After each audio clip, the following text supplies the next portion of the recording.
Donc je vais vous montrer une plante telle qu'elle est constituée. Donc on a une F1, une F2, une F3 et une F4. Des F5, F6 qui sont nécrosés naturellement.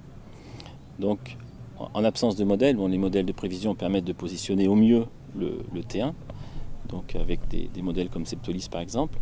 En absence de modèle, sinon on peut positionner également les produits par rapport à l'architecture de la plante. Et donc en principe on fait des applications qui sont souvent 2 nœuds, dernière feuille étalée.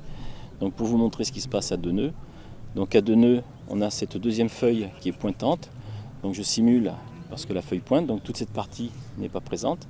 Donc à 2 nœuds on a la F2 qui pointe, la F3 qui est étalée et la F4 qui est là.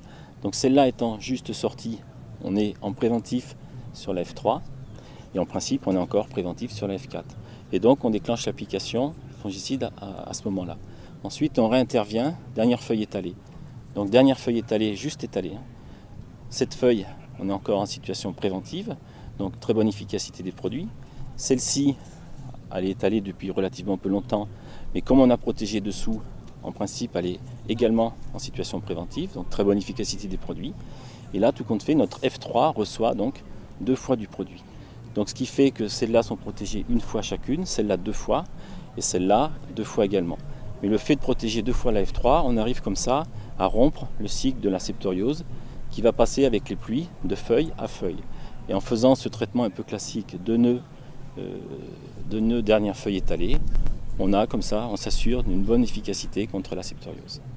Ensuite, pour ceux qui traitent 3 fois, il y a une protection qui se fait au niveau de l'épi. Donc on va protéger l'épi contre la fusariose essentiellement. Et le déclenchement du stade floraison, c'est à l'apparition des étamines. Donc dès que les étamines sortent au niveau des glumes, c'est le déclenchement du stade floraison. Donc, les blés tendres sont traités dans les situations agronomiques à risque, alors que les blés durs sont traités beaucoup plus systématiquement, car ils sont beaucoup plus sensibles à la fusariose. Et là, on a un blé dur au stade début floraison, où on voit également apparaître les premières étamines. Donc il est au bon stade pour recevoir son traitement anti-fusariose.